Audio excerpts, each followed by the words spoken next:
Hoje, 35 anos depois, a nossa carga tributária é 34%, mais o déficit, 42%. Ou seja, os governos sociais-democratas de Sarney, Fernando Henrique, Lula, Dilma, Itamar Franco, Bolsonaro, agigantaram o Estado. Vocês veem que tem um aumento de imposto lá no Congresso. Tem um aumento de carga tributária lá, que as pessoas estão fazendo lobby para não deixar que passe esse aumento de carga tributária. O Brasil já tem hoje, as empresas brasileiras pagam imposto de renda de 34%. É a quarta maior carga tributária do mundo entre 193 países. Primeiro lugar, a China. Segundo lugar, Congo. Terceiro lugar, Malta. Quarto lugar, Brasil. De 193 empresas, 193 países, nós temos a quarta maior carga tributária sobre quem produz e quem gera emprego. É mais ou menos assim que os sociais-democratas pensam. Empresário, penalize-o. Carga tributária em cima do empresário. Quem mandou ele estar criando emprego e riqueza? Carga tributária nele. É assim que os sociais-democratas pensam. Eles não gostam de empresários, não gostam de lucro. Gostam apenas dos empresários que são, de alguma forma, ligados a eles. Aí dá a esses empresários a Zona Franca de Manaus, dá a alguns empresários, alguns setores da tarifa de importação. Então, tem um grupo de segmentos que fazem um grande lobby em Brasília e conseguem subsídios de 370 bilhões neste ano. Folha de pagamento reduzida, enfim. Ou seja, os cidadãos não são iguais perante a lei. As empresas não são iguais perante a lei. Então, nós não formamos um ambiente propício, concorrencial para um capitalismo autêntico. O nosso capitalismo é aleijado. Ele foi aleijado pela social-democracia nesses 35 anos. Então, nós temos um capitalismo acanhado, um capitalismo tímido. Funciona bem esse capitalismo entre alguns setores, mas em outros setores tem a mão do governo ajudando, segurando, protegendo. Alguns são protegidos há anos e anos, mas não conseguem ficar de pé até hoje. Então, precisam da muleta do governo. E essa muleta é paga por nós, pelos nossos impostos. E voltando ainda aos servidores públicos que nós pagamos, memorável. O presidente Bolsonaro, o executivo, baixou uma lei o ano passado, ano 2019, acabando com o termo de excelência no executivo. Então, você, ao se referir ao presidente, você se refere senhor presidente, respeitosamente. A um ministro, senhor ministro. Ok, fica uma coisa, eu acho, mais informal, mais leve, mais cordial. Mas, no legislativo e no judiciário, você tem que chamar de excelentíssimo. Eu estava assistindo recentemente uma sessão do da CPI da Covid, e não sei se vocês viram, porque foram dias divertidos, eu gostava, ficava ali 2 horas, o dia que o Luciano Hang foi lá foi muito divertido, foi único aquele dia, ok? Você vê a despreparação dos nossos senadores, ou dos nossos inquisitores naquele momento.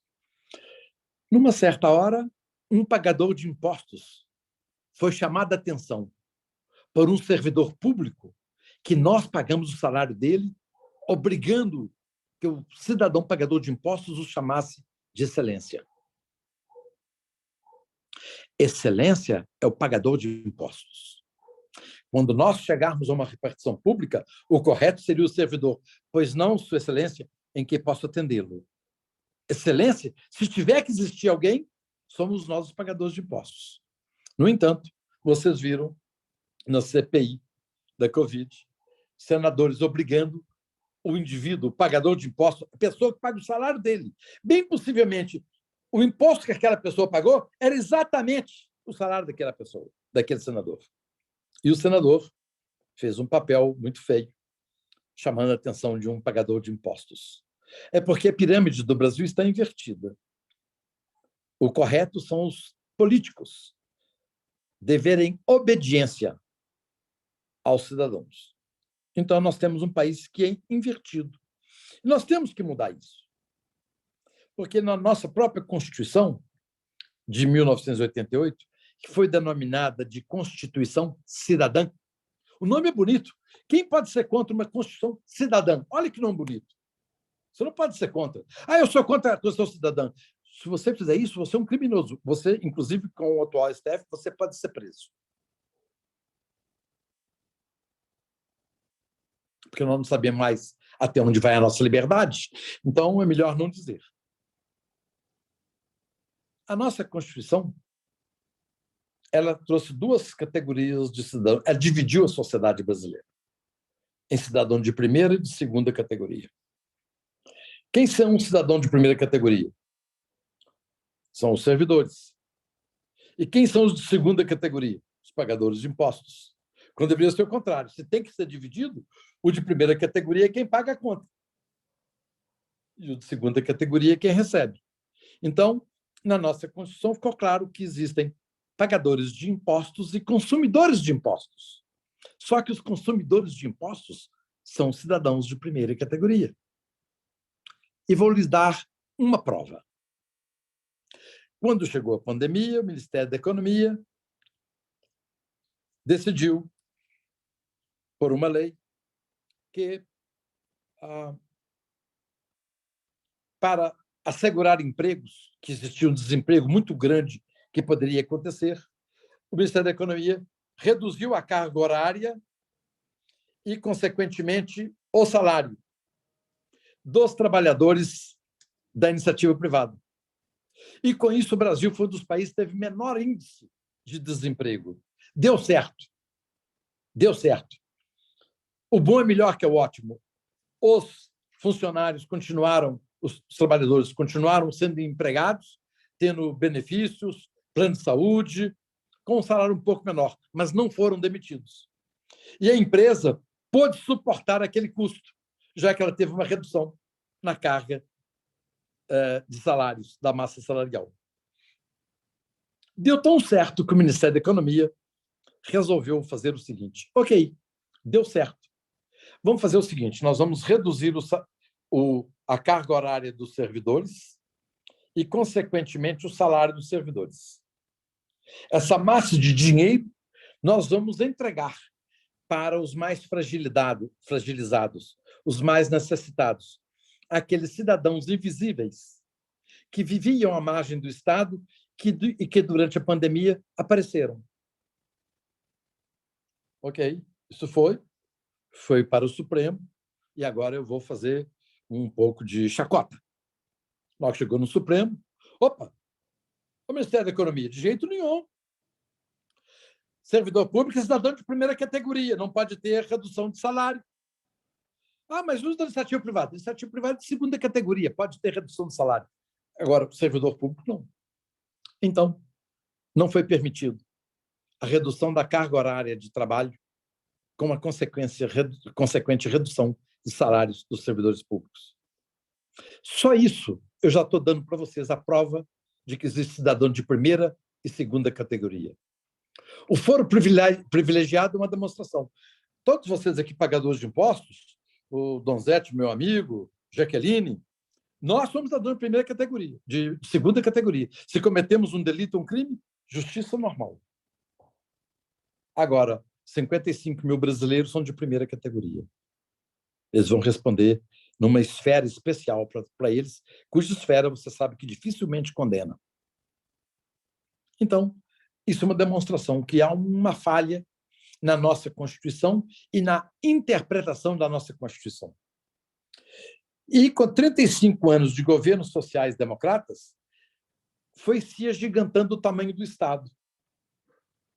Recentemente veio, nas últimas 2, 3 semanas, um assunto no Brasil sobre fome. De onde vem a origem de tamanha pobreza e desigualdade no Brasil? De onde vem a origem dessa fome? De onde vem a origem de 11 milhões de analfabetos? 38 milhões de analfabetos funcionais. 14 milhões de desempregados. 5,3 milhões de desalentados. Aquele que já cansou de procurar emprego e não procura mais. Então, eu estou falando sobre 11 milhões de analfabetos, com 38 de analfabetos funcionais, aqueles que são incapazes de interpretar um pequeno texto ou incapazes de fazer as 4 operações de aritmética. Eu estou falando em 49 milhões de brasileiros. Junto 20 milhões de desempregados, eu estou falando de 70 milhões de brasileiros. Antes de concluir o meu raciocínio, eu vou buscar uma pesquisa que foi feita recentemente. Uma pesquisa entrevistou jovens no Brasil. 50% dos jovens responderam que gostariam de realizar os seus sonhos através de estudar e ter um emprego e ter uma vida em outros países que não o Brasil. 50% dos jovens entrevistados gostariam de realizar os seus sonhos em outro país. Logo depois, veio uma informação que, neste ano de 2021, 150 mil brasileiros deixaram o Brasil, predominantemente indo para os Estados Unidos e Portugal, em busca de um emprego para sustentar a si e seus familiares, desistindo, assim, do Brasil. Eu, como brasileiro, me sinto absolutamente envergonhado dos nossos jovens estar deixando o nosso país. Me sinto envergonhado de nossos compatriotas, muitos deles talvez até nós conheçamos, que foram para o exterior em busca de emprego, em busca de criar uma nova vida. Isso significa que o modelo democrático brasileiro é falido. Por isso que eu chamo de democracia jabuticaba brasileira. Ela é ótima. Por exemplo, os melhores salários do serviço público estão no judiciário. Depois no legislativo, depois no executivo. Então, essas pessoas não querem que mexam nas coisas, querem que as coisas permaneçam como estão. Ah, mas e 70 milhões de desempregados, analfabetos e analfabetos funcionários? Isso não é problema, não é problema meu. Nós estamos aqui tranquilos. Eu acho injusto ter 12 milhões de servidores públicos, ter 0 desempregado. E entre os trabalhadores da iniciativa privada, temos 20 milhões de pessoas sem emprego. Eu acho isso absolutamente injusto. Acho injusto que, num período de crise, uma empresa demite pessoas, porque ela não suporta o tamanho da folha de pagamento. Numa época de crise, começo de pandemia, o governo não pode demitir ninguém. Eram 5,5 milhões de servidores públicos em 1985, quando o presidente Sarney assumiu. Hoje são 12 milhões. Nós gastamos R$1 trilhão por ano, só com a folha de pagamento deles.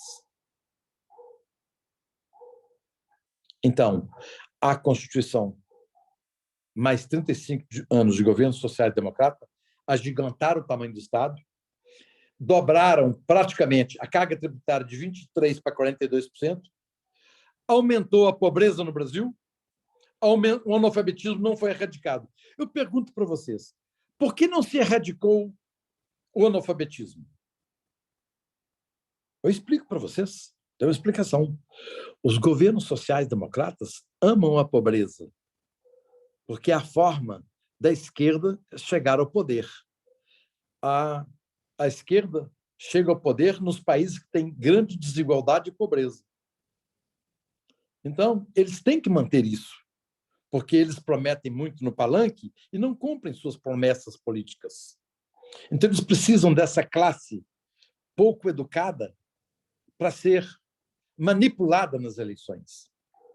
Por isso que, em 35 anos de governos sociais-democratas, não se erradicou o analfabetismo, que seria fazer a inclusão dessas pessoas na sociedade. Essas pessoas sequer foram incluídas na sociedade. Então, nós temos um Estado muito grande, que se agigantou nesses 35 anos, e nós temos que fazer um enxugamento total do Estado. Nas nossas empresas, quando as coisas estão difíceis, nós cortamos carro, cortamos combustível, nós cortamos lanche, nós, às vezes, demitimos, nós cortamos custos, cortamos, às vezes, quantas empresas de vocês já não cortaram assinatura de jornal e cafezinho no momento de crise? A minha já fez isso muitas vezes. Cortamos cafezinho durante um grande período de tempo até que a situação se ajustasse. Cortamos assinatura de jornais até que a situação se ajustasse. Pergunto a vocês. Vocês já viram algum ato do governo reduzir custo? Não existe isso. Governo nunca reduz custo. Eu não me lembro de nenhum governo com um projeto ou um programa de reduzir custo. Nunca vi isso. E, com isso, o que é que eles fazem? Aumenta a carga tributária, mas não reduzem custos. Então, nós, a sociedade, os pagadores de impostos, somos cada vez mais usados pelas pessoas do establishment. Establishment, bem entendido, são os três poderes, mais aqueles oportunistas de plantão. Às vezes é sindicato, às vezes a OAB, às vezes pode ser um grupo corporativo de empresas. Por exemplo, durante o período petista, alguns criminosos escondidos atrás de um CNPJ, que eram os empreiteiros, eles faziam parte do establishment, saqueando as empresas públicas.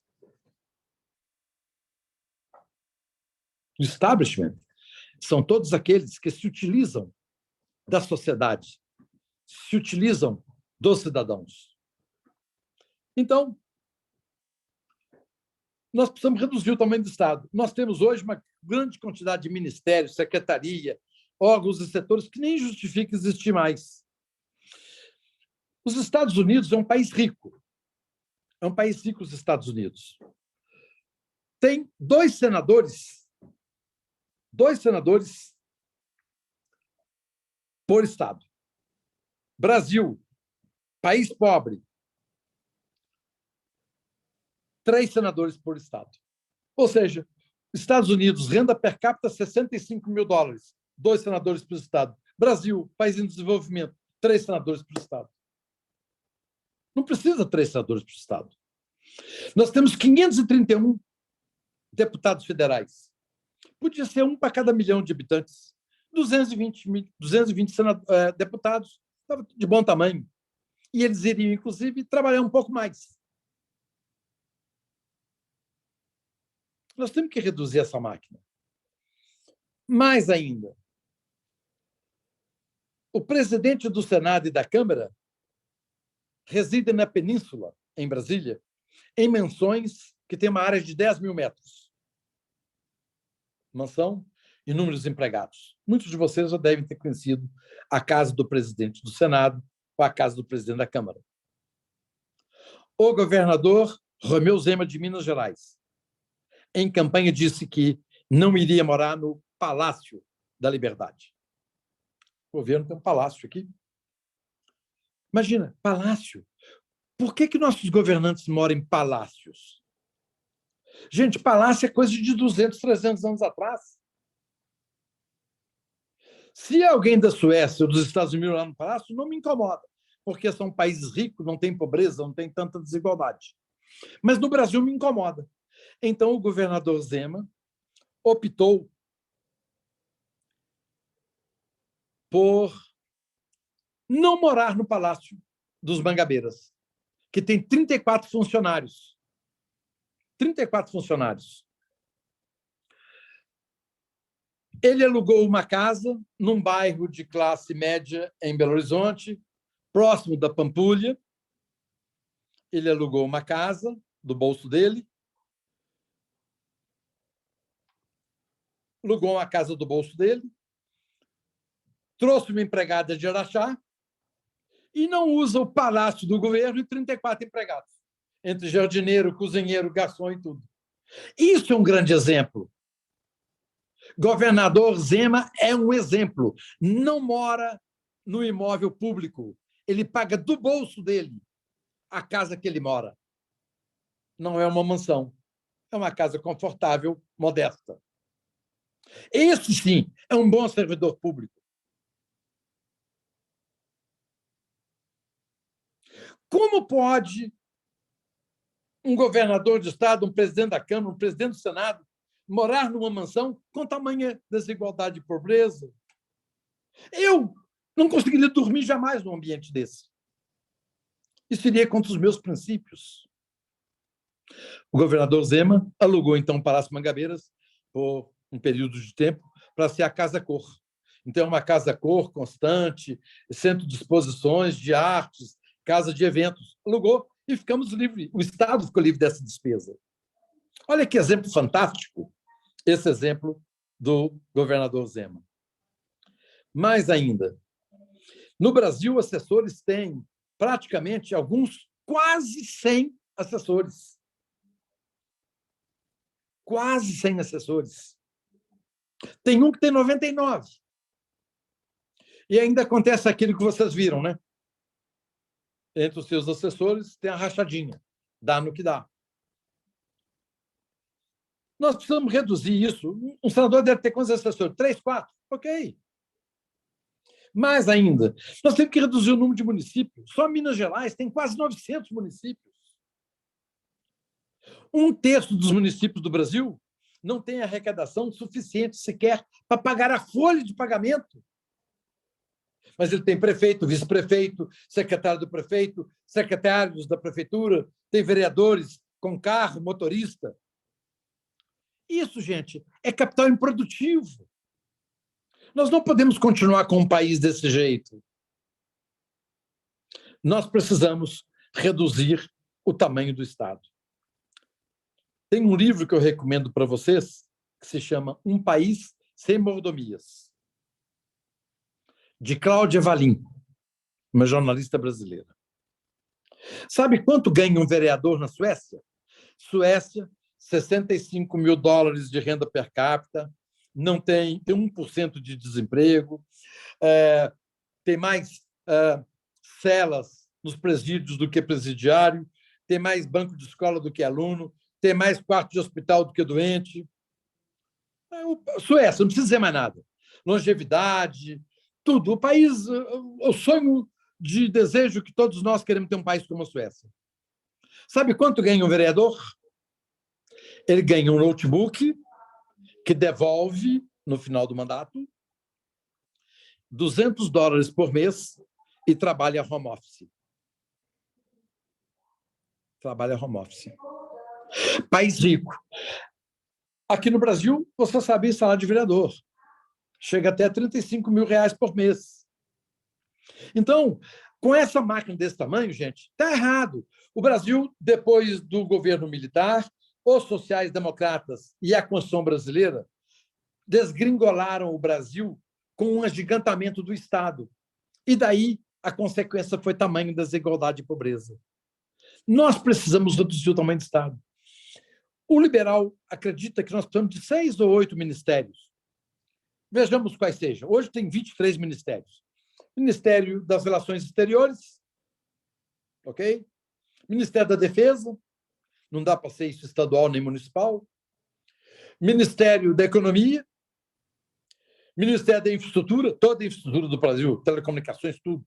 Ministério da Infraestrutura. Um ministério, talvez, da Segurança, que nós precisamos, da Justiça.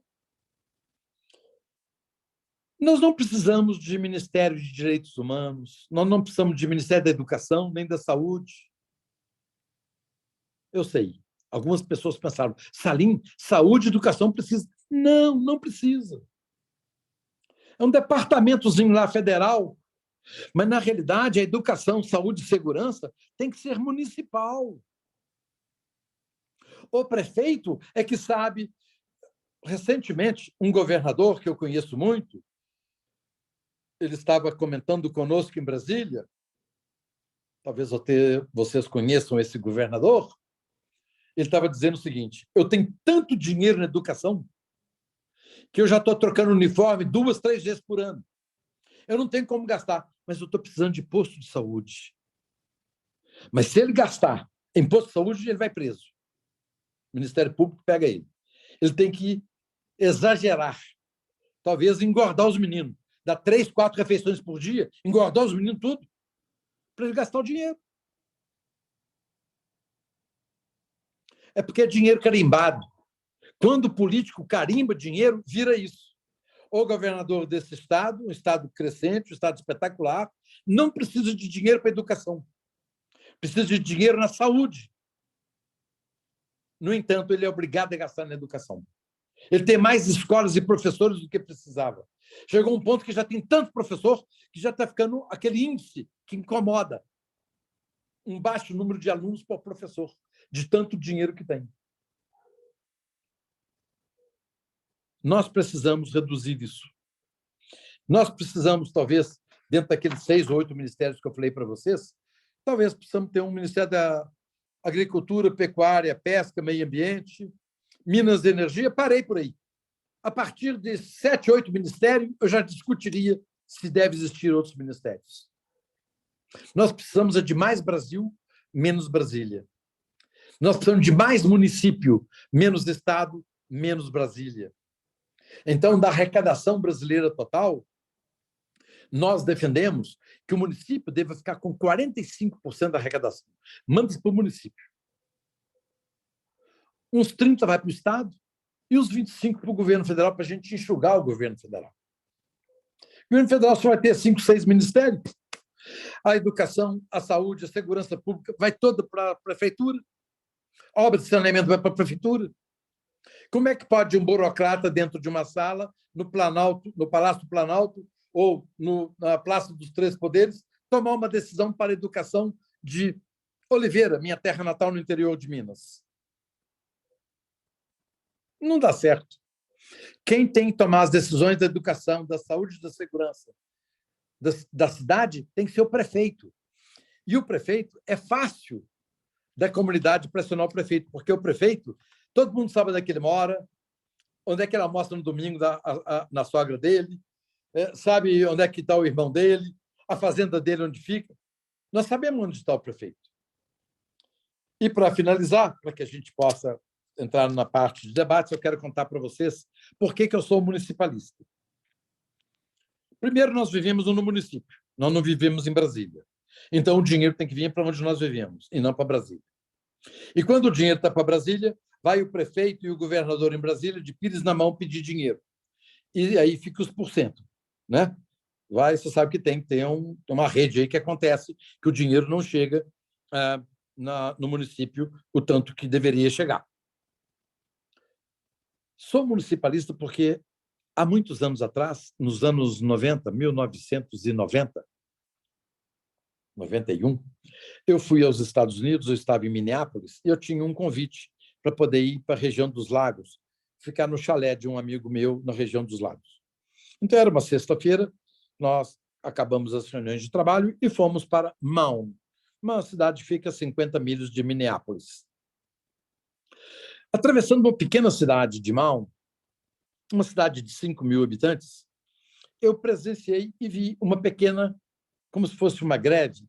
Tinha umas 6 ou 8 pessoas segurando cartazes, escrito assim: não compre nesse estabelecimento, não entre aqui. Aí eu perguntei, Harry, o que está acontecendo aqui com esse estabelecimento? Porque as pessoas estão pedindo cartaz para as pessoas não entrarem, não comprarem no estabelecimento. Eu falei, Salim, esse estabelecimento aí era uma delicatessen grande, tipo um supermercado, pertence ao prefeito. E, essa semana, uma menina de 5 anos foi atropelada pela primeira vez em Malta, teve um atropelamento, e uma garota de 5 anos foi atropelada. Então, os habitantes da cidade, que são espetaculares, porque tem um corpo de bombeiros, é rodízio do cidadão, ninguém ganha nada. Faz um rodízio.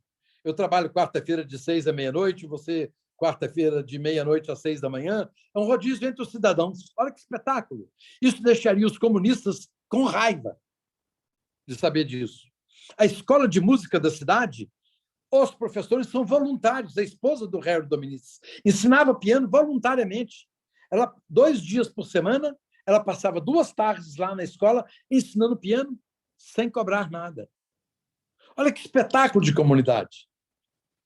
Então, ele falou, o prefeito não quis construir o quebra-mola e, então, a população não quer comprar no supermercado dele. Passamos, fomos embora, mudamos de assunto. No domingo, estavam voltando, 11 horas da manhã.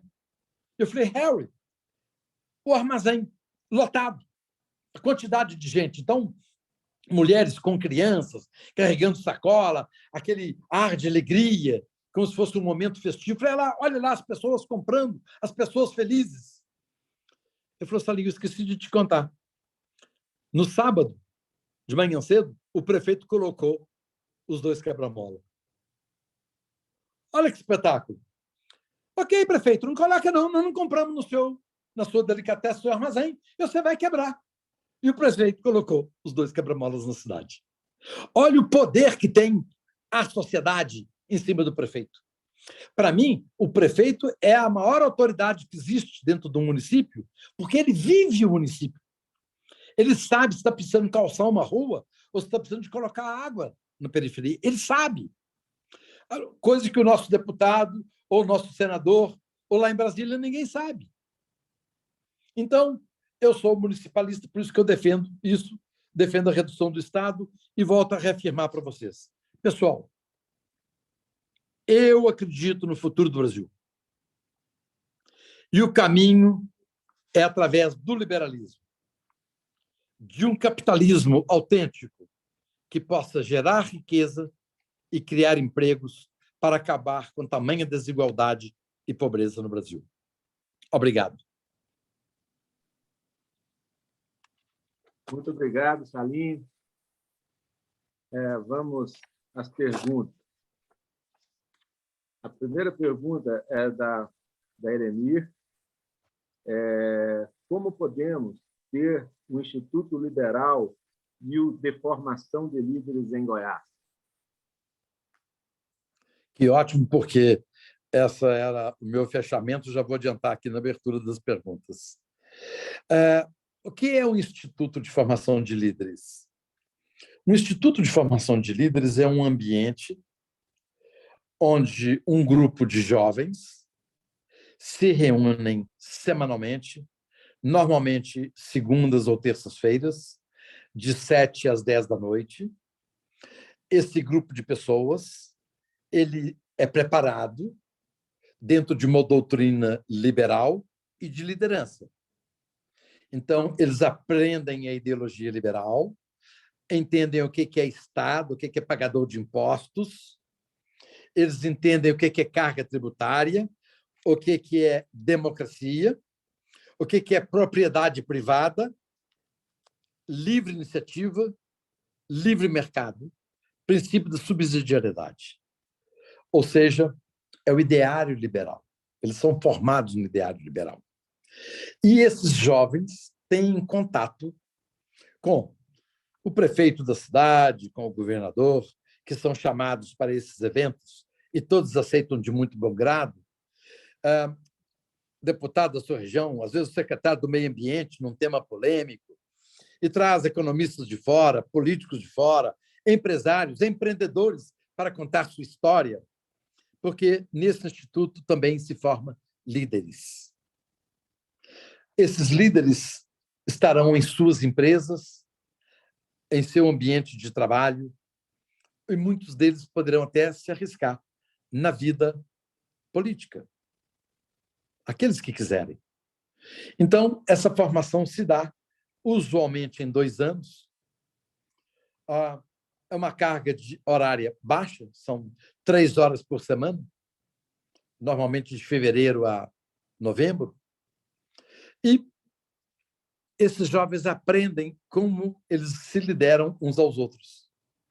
Então, é formada uma diretoria com o presidente, um diretor de formação, um diretor institucional, e esse mesmo grupo que elege esses jovens vai trocando. O presidente sai, a diretoria sai, entra outra diretoria. Então, há um revezamento, como numa maratona. Não há uma repetição de mandato. Então, um presidente, um só mandato, acabou. Ele não vai ser mais presidente. Com isso, abre espaço para um outro vir e exercer a presidência durante um ano, ou a diretoria. Então, ele aprende, naquele momento, a buscar mantenedores, a convidar palestrantes. E o Instituto de Formação de Líderes de Belo Horizonte, que é o Formação de Líderes Brasil, tem catalogado todos os palestrantes do Brasil. Com isso, é o seguinte, Goiás está querendo, assim, olha, nós estamos querendo falar com um economista. Ok, nós damos uma lista de economistas que possam, eventualmente, fazer uma palestra em Goiás. Olha, nós estamos precisando de alguém do meio ambiente. Ok, vamos no nosso arquivo, buscamos quem é do meio ambiente e oferecemos ao Instituto. Embora o Instituto tenha que chamar gente local, revezando com gente de fora. Normalmente, é uma reunião, metade das reuniões com gente local, o prefeito, o secretário, o deputado da região, um candidato, um grande cientista da região, um grande benemérito da região.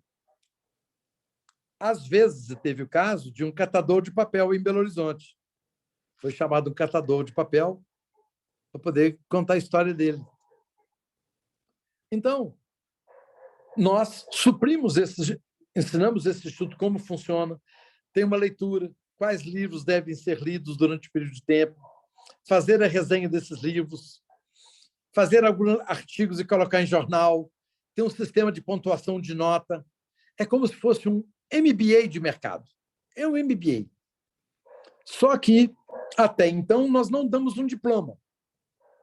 Porque no Brasil, para dar o diploma, tem que ser reconhecido pelo MEC. Olha que interessante. Para dar um diploma de mercado, o MEC tem que aprovar. Ok, então entra numa burocracia de governo. Então, nós temos uma dificuldade de dar um diploma para as pessoas. Mas, em curtas palavras, é um MBA. E eu mesmo farei questão de estar presente junto com esses jovens, assim que for possível, quero estar presente. E há um avanço muito grande na educação desses jovens, porque eles vão ter contato com que no dia a dia eles jamais teriam. Eles vão ter um debate com Jorge Gerdau sobre o custo Brasil.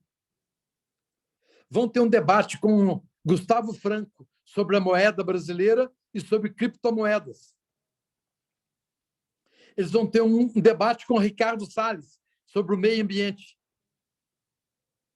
Vão ter um debate com o Décio Cavalhosa sobre a importância de uma nova Constituição no Brasil. Poderão ter um debate com o governador Caiado, para dizer o que tem sido os grandes desafios do Estado.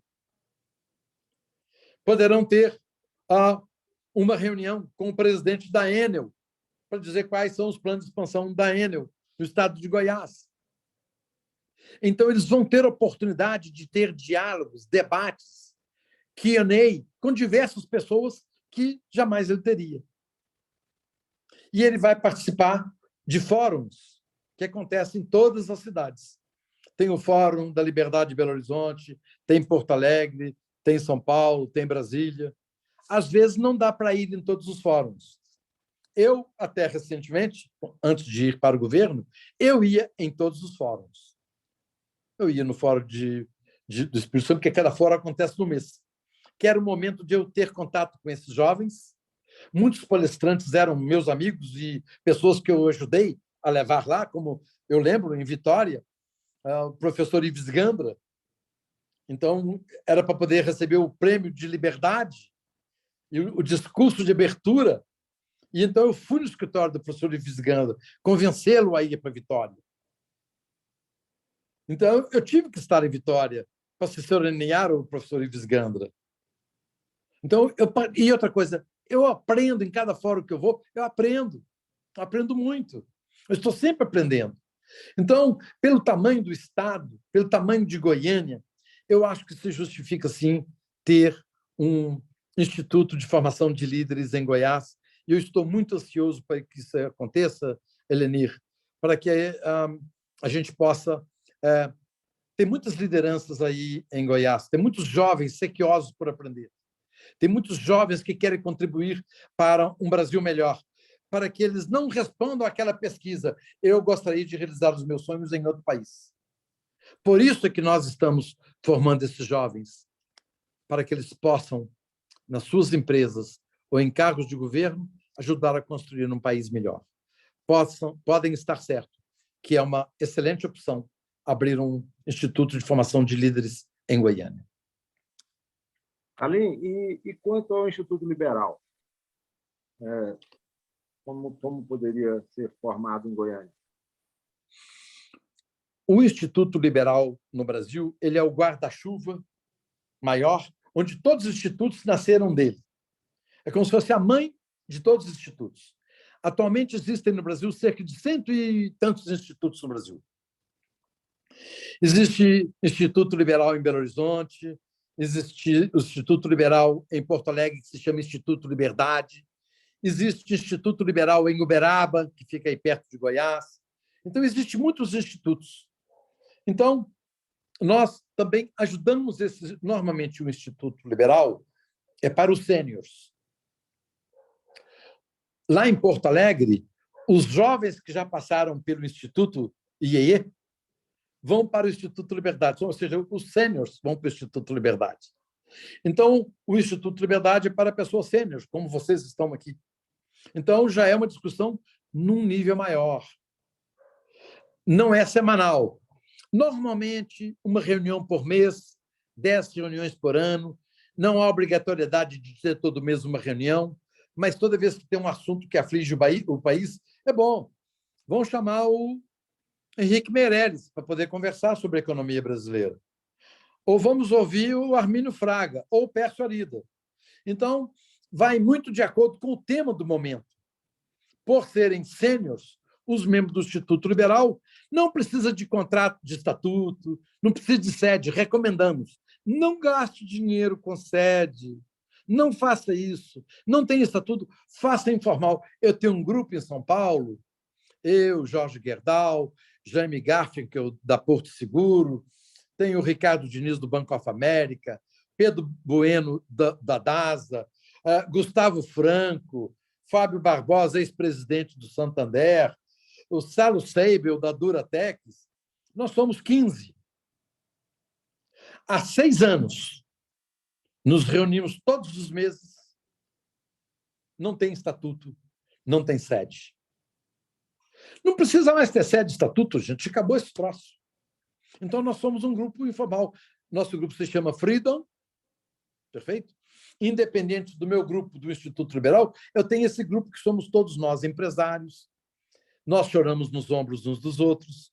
Nós sofremos as mesmas mazelas do Estado em cima das nossas empresas. Nós sofremos com carga tributária, com emaranhado tributário, com a legislação trabalhista, com a falta de infraestrutura no país, proteção, muitas vezes, para certos setores da economia. Então, nós sofremos. Então, acabou que nós fomos nos juntando e somos um grupo de 15, nos reunimos todos os meses. Esse ano, nós reunimos com o presidente do Banco Central, nós reunimos com 2 grandes políticos, chamamos o Tasso Gereissati, para poder conversar, falar sobre o ambiente político. Então, todo mês, nós fazemos uma reunião, sem estatuto, sem sede, sem telefone. Absolutamente informal. Sem custo. Gente, quero confessar para vocês que, independente do meu nome, Salim Matar, independente do meu sangue libanês, eu adoro quando não tem custo. Por isso que eu recomendo, vão fazer tudo virtual, sem custo. Então, o nosso grupo já tem 6 anos, não tem nem sede. Cada dia a gente reúne num hotel diferente, às vezes na casa de um. Então, é espetacular e funciona. Então, poderemos, sim, ajudar vocês, um grupo, aí a formar um Instituto Liberal de Goiás, não precisa de sede, não tem estatuto, nada informal. Por exemplo, o nosso grupo não tem nem presidente. Tem entre aspas, um coordenador que cada ano muda, e é o responsável de convocar a reunião, a secretária dele convoca a reunião, convoca o convidado e paga a conta do hotel. Então, faz aquela burocraciazinha. Todo ano o coordenador do grupo muda. Então, eu recomendo uma coisa desse tipo, estou disposto a ajudá-los, me disponho a ir pessoalmente aí, com vocês, da primeira, segunda reunião, estar com vocês, me proponho a levar pessoas para poder estar com vocês aí, vão levar alguns grandes líderes brasileiros para vocês conversarem, dialogarem. Vocês terão até mesmo aí em Goiás alguns bons nomes para poder vocês também conversarem. Perfeito? Então, contem com o meu apoio. E eu fico feliz de ouvir isso. Ô Bento, deixa eu te falar uma coisa. Isso significa que vocês têm um instinto de cidadania. Vocês querem de alguma coisa, vocês estão preocupados com o caminho do Brasil. Eu sei que vocês ficaram tocados quando eu lhes falei 50% dos jovens entrevistados desejam construir suas vidas em outro país. Bento, a minha geração falhou. Falhou em entregar a esses jovens um país que eles querem fazer a vida fora. 150 mil brasileiros indo para o exterior, 20 milhões de desempregados, 49 milhões de analfabetos. A minha geração falhou. Então, o que eu ouço de vocês e vejo que agora é que vocês estão exercendo um papel de cidadania. Vocês estão insatisfeitos com as coisas. Vocês querem contribuir para ajudar. Vocês querem discutir. Então, parabéns aí pela atitude de vocês. Estou pronto para poder participar com vocês aí e ajudá-los a formar um grupo aí em Goiânia. E vocês vão ver que, olha, não conheço nenhum grupo que foi formado que se arrependeram de ter formado o grupo. Ao contrário, todos os grupos que se formaram continuam ativos, funcionando. Por exemplo, eu conheci o Jorge Gerdau no Instituto Liberal. Ele me convidou, eu fui para o Instituto do Rio de Janeiro, aí fundei o Instituto Liberal de Belo Horizonte. Temos uma amizade de 36 anos, graças ao Instituto Liberal. Então, e comecei a formar outros amigos dentro do Instituto, porque são pessoas como a gente. Significa o seguinte, nós não estamos sozinhos. Existem outras pessoas taradas como nós, que pensam como a gente. Está certo, nós somos um pouco, o nosso número é um número pequeno, mas existe gente como a gente. Então, sabe, dá vontade de ir para frente mesmo. Nós não estamos sozinhos. Eu estou feliz hoje. Em Goiânia tem uma dúzia, tem 20 empresários, tem 30 que pensam como a gente. Que ótimo! Então, a coisa vai crescendo. E isso é o início de uma revolução silenciosa que acontece no país, porque nós, empresários, nos distanciamos da política. Por obrigação, nós tínhamos que cuidar dos nossos negócios. Inflação elevada, taxa de juros elevada, concorrência, governo no nosso pé. Então, nós ficamos cuidando dos nossos negócios e sobrevivemos. E deixamos que os políticos cuidassem da política. Só que os políticos não têm a vivência do mundo real. Então, eles conduziram o Estado para um caminho que não era o mais correto.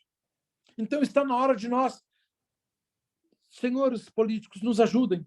Corrija o rumo 2 graus para cá, mais para a esquerda, mais para a direita. Mas para a esquerda, não, desculpa. Foi corrijo aqui rapidamente. Mais um pouquinho para a direita. Então, nós devemos, sim, exercer o nosso poder de convencimento, ajudar essas pessoas a buscar os melhores caminhos, quer para o governo municipal, estadual ou federal. Então, parabéns a vocês pela atitude cidadã. Vocês poderiam agora estar tomando chopp, vocês poderiam estar jogando uma partida de buraco, vocês poderiam estar assistindo um seriado. Não, vocês estão aqui. Vocês estão dedicando o seu tempo. Não é para vocês pessoalmente. Vocês não estão tirando proveito para suas empresas. Vocês estão tirando proveito para o Brasil. Então, isso é gesto de cidadania. Muito obrigado, Salim, pela sua predisposição em nos apoiar nessa formação desse grupo, que com certeza tem as pessoas que compactuam com esse ideário, e vai ser de grande ajuda. E pode ter certeza que a gente vai se esforçar no sentido de nos apoiar nesse grupo. A segunda pergunta, eu acho que é muito parecida com a primeira, é do Filion de Mello. O senhor poderia aproveitar que grandes empresários do Estado de Goiás estão reunidos para sugerir a criação de uma escola para difundir as ideias liberais? Eu acho que, de uma certa forma, essa pergunta já foi respondida. Hoje, no Brasil, já tem mais de 100 institutos de cunho liberal. Ok? Mais de 100. No Nordeste, tem um punhado no Nordeste. Deve ter uns 20 no Nordeste. Por incrível que pareça. Em Goiânia, eu acho que nós temos um aí, que é o Students for Liberty. Eu acho que nós temos já um aí em Goiânia. O que nós temos que fazer é abrir mais institutos, mais grupos, como esse. Quer abrir um instituto liberal aqui? Ok, vamos formar um grupo. Se quiser formar 2 grupos, também pode, não tem problema nenhum. Então, é até bom que tenha 2 grupos, talvez um norte e um sul. Cidades como São Paulo, dá para formar diversos grupos. Nós estamos, nesse momento, avaliando em São Paulo ter mais de um instituto de formação de líderes.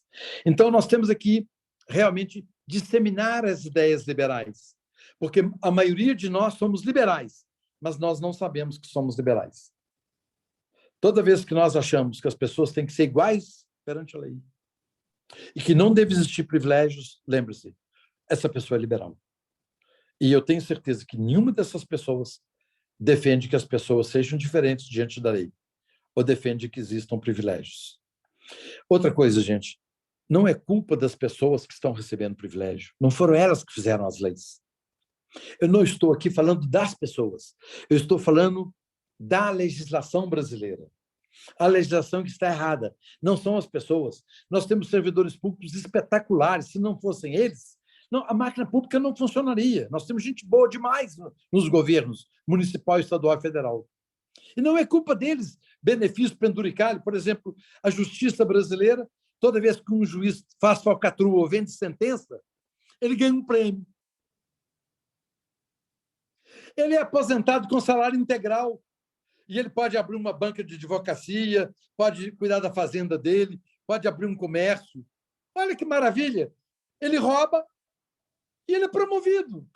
A partir de hoje, você está aposentado integralmente com seu salário.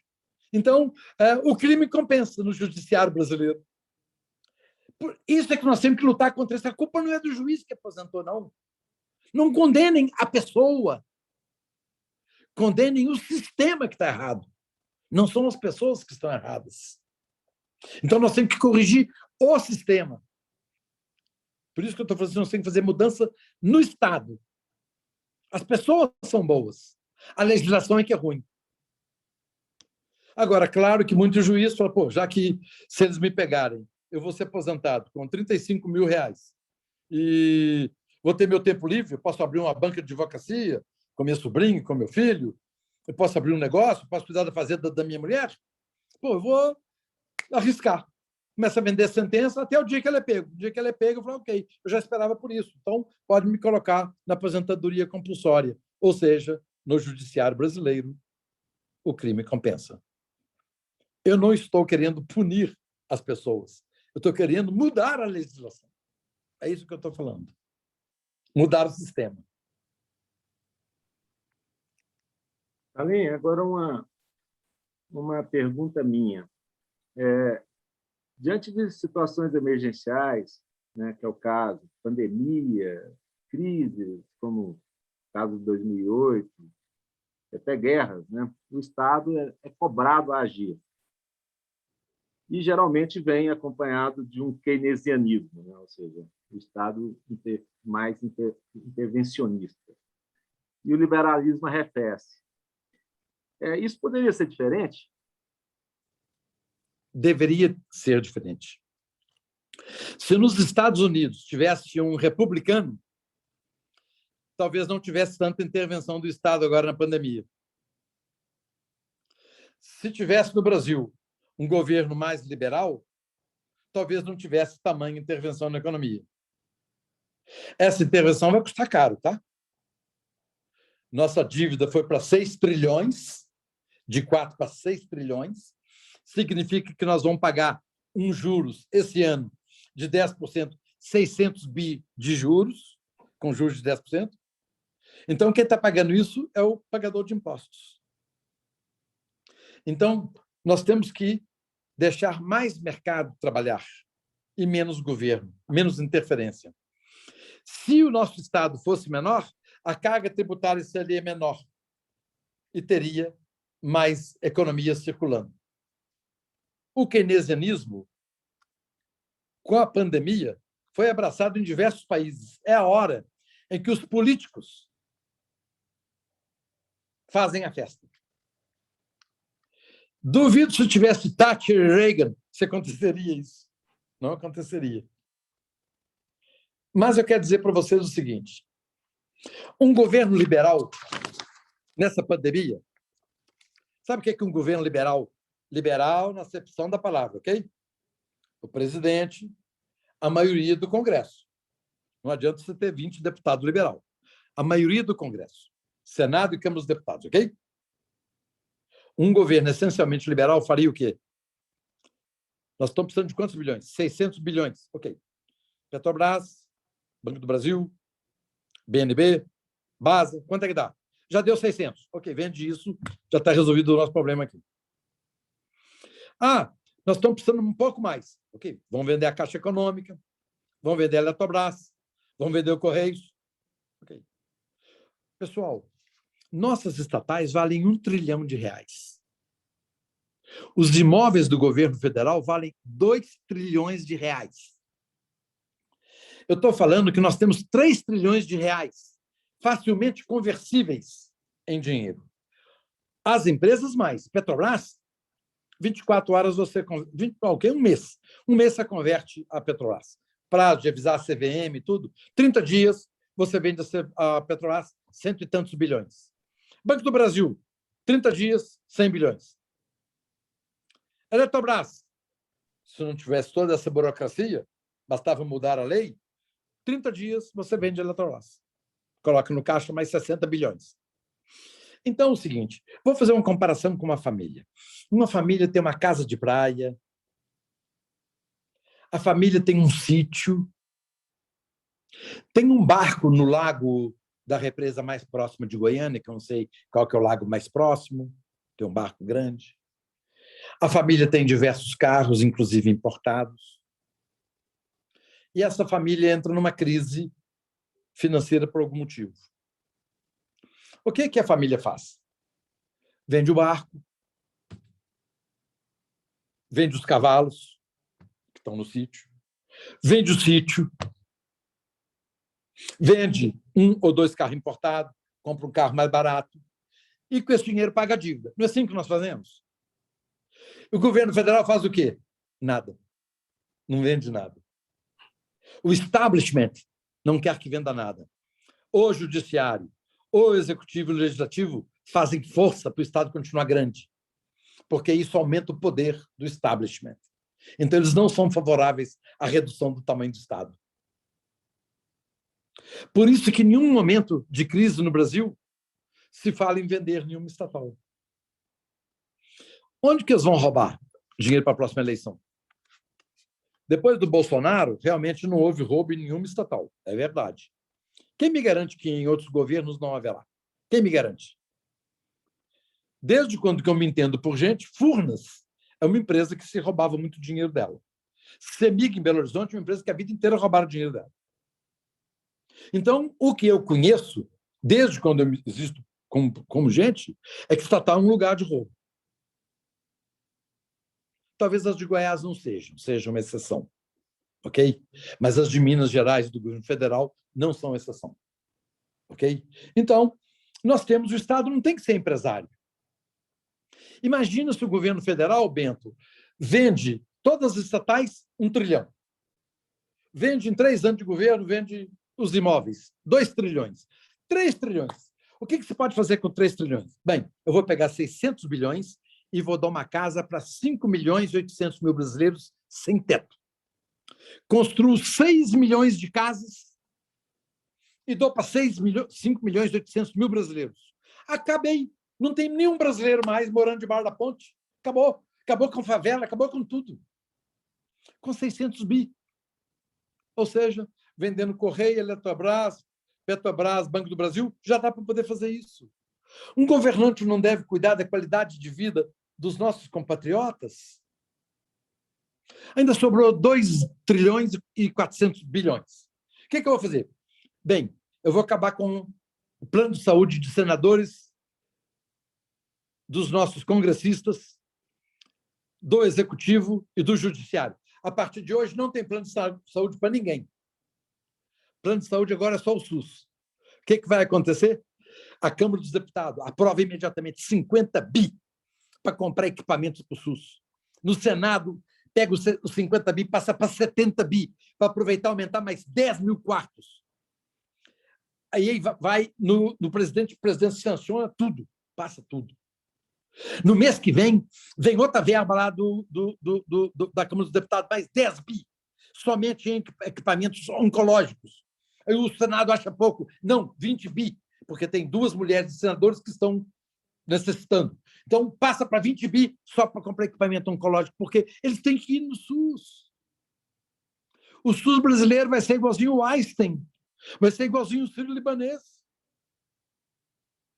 E todos os cidadãos serão iguais perante a lei. O pagador de impostos e o consumidor de impostos vão no mesmo hospital se curar. Mas é muito dinheiro. O Brasil vira um canteiro de obra. Com 2 trilhões, vira um canteiro de obra. Acaba com o desemprego.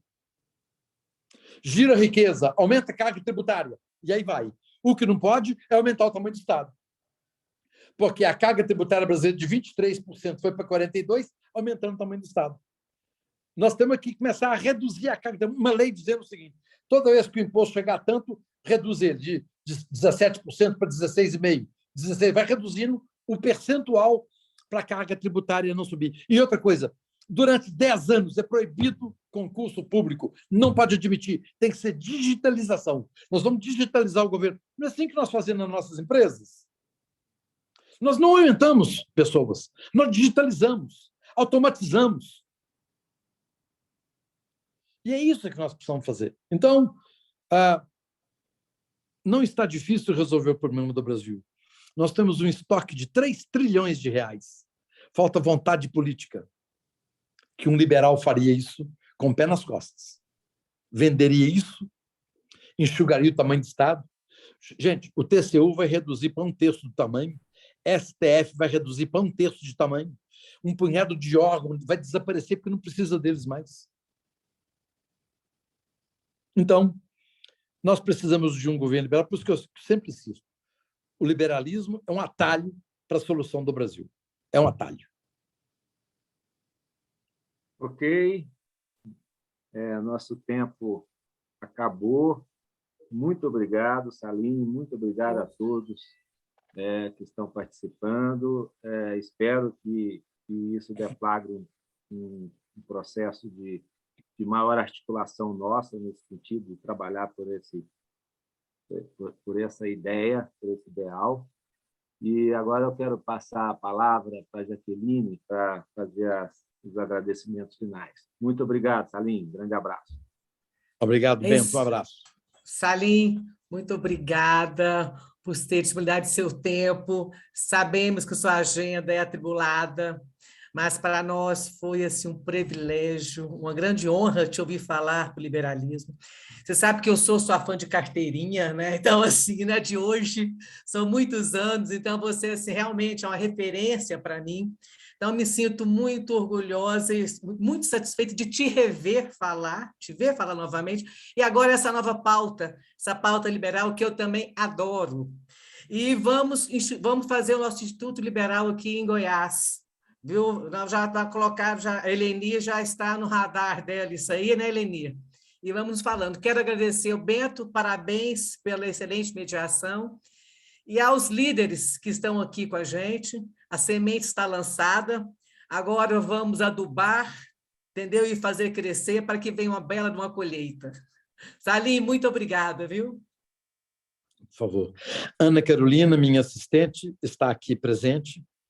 Ela está encaminhando para vocês, eu estou enviando para vocês um livro que espero que seja do seu agrado.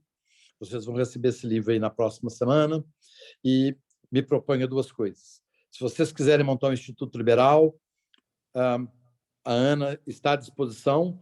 Faço questão de estar presente na primeira reunião presencial que for possível em Goiânia e ajudo vocês a fazer as primeiras reuniões com líderes brasileiros que possam agregar valor a esse grupo de vocês. E no Instituto de Formação de Líderes também, me proponho, assim que for presencial, estar presente. E desde que eu fui para o governo, eu deixei, Jaqueline, a Localiza em 2018. Depois de um ano de bullying do Guedes, eu acreditei naquele discurso do candidato Bolsonaro de nós vamos privatizar tudo, nós vamos tirar o Estado do cangote do cidadão, que eu adoro esse termo, nós vamos privatizar, nós vamos reduzir o tamanho do Estado e vão acabar com a reeleição. Eu achei que era uma pauta boa. Falei, eu vou apoiar esse cara. E apoiei Bolsonaro, não me arrependo, no primeiro e segundo turno. Ainda mais com o ministro Guedes na economia, eu falei, gente, eu sou uma pessoa realizada como empresário. Eu já tinha um processo de sucessão em andamento. E eu resolvi, então, ir para o governo. Então, deixei os meus negócios em 2018 e fui para o governo. E eu tive dois grandes ganhos a ir para o governo. O primeiro ganho foi que, se eu não tivesse ido para o governo, Jaqueline, eu não teria sabido quão robusto foi o meu processo de sucessão nas empresas. E poucos empresários fazem uma sucessão de sucesso. Eu fiz uma sucessão de espetacular sucesso. Então, para mim, coroou a minha carreira de empresário. E o segundo motivo foi que foi impagável a minha experiência. Eu conhecia as entranhas do poder, eu conhecia a máquina por dentro, eu conhecia a política de Brasília. Isso é impagável. E quando eu resolvi deixar o governo, porque eu vi que as privatizações não iam acontecer, embora eu tenha vendido 150 bilhões e vendido 84 empresas nesse período, mas de forma mineira, silenciosa, já que eu não tinha nenhum projeto político, eu não tinha interesse em divulgar. Ao contrário, fazer silencioso para não chamar a atenção. Então, existiam 698 empresas estatais, suas subsidiárias coligadas e investidas, e nós conseguimos vender 84 em um ano, e apuramos 150 bi. Então, eu me realizei vendendo 84 empresas, mas não fiz aquilo que eu queria fazer. Gente, eu queria vender Petrobras e o Banco do Brasil.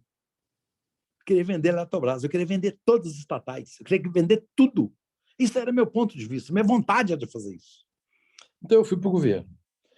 Depois que eu conheci a máquina por dentro, conheci Brasília, eu falei, eu não tenho coragem. Se eu voltar para as minhas empresas, eu não vou dormir, porque eu vou ser um covarde diante disso que eu vi. Eu, graças a tudo, ao meu trabalho, a Deus, a tudo, eu não precisei voltar para as minhas empresas. Elas estão muito bem administradas. Então, eu falei, eu vou dedicar meu tempo ao Brasil. Coincidentemente, nasceram duas netinhas. Eu tenho duas netinhas de um ano cada uma. Um ano e um ano e meio. E quando elas nasceram, eu falei, gente, eu tenho que fazer alguma coisa, nem que seja um grão de areia no oceano. Eu tenho que fazer alguma coisa para que as minhas netinhas possam viver num país melhor. Quando eu falo minhas netinhas, eu estou falando as suas netinhas. As crianças do Brasil possam viver num Brasil melhor. Então, Jaqueline, desde que eu saí do governo, eu decidi não mais voltar para os meus negócios. E sou um apóstolo do liberalismo, divulgando, disseminando as ideias daquilo que faz sentido para o Brasil. E eu fico chocado com aquela pesquisa de 50% dos jovens querem realizar seus sonhos em outro país. Eu fico chocado com isso. Eu fico envergonhado com isso. Então, faço com muito prazer. Para mim, um momento de motivação, esse momento de estar com vocês, falando, porque Não está difícil consertar o Brasil. Tem 3 trilhões de reais aí. Nós podemos, em 4, 5 anos, se transformar num país em desenvolvimento para país desenvolvido. Quais as maiores potências do mundo? Estados Unidos, Alemanha, China, Japão, Brasil. É isso aí. Podemos ser uma das 5 maiores potências do mundo, com qualidade de vida boa, renda per capita elevada, sem pobreza. Esse é o Brasil que eu sonho. Só que eu tenho que fazer outras pessoas sonharem comigo, como vocês aqui hoje estão se reunidos comigo, e estou compartilhando o meu sonho com vocês. Que eu tenho certeza que vocês têm filhos, sobrinhos, netos. E vocês se condoem também com as crianças abandonadas de rua. Nós, como seres humanos, temos que fazer alguma coisa. E esse fazer alguma coisa, Jaqueline, para mim, é exatamente estar fazendo isso que eu estou fazendo.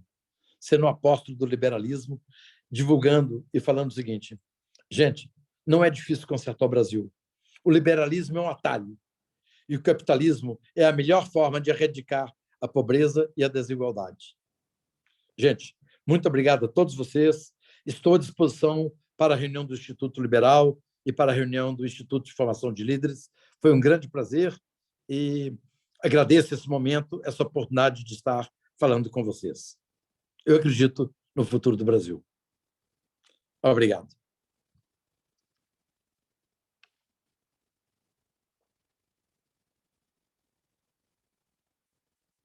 Obrigada, Salim.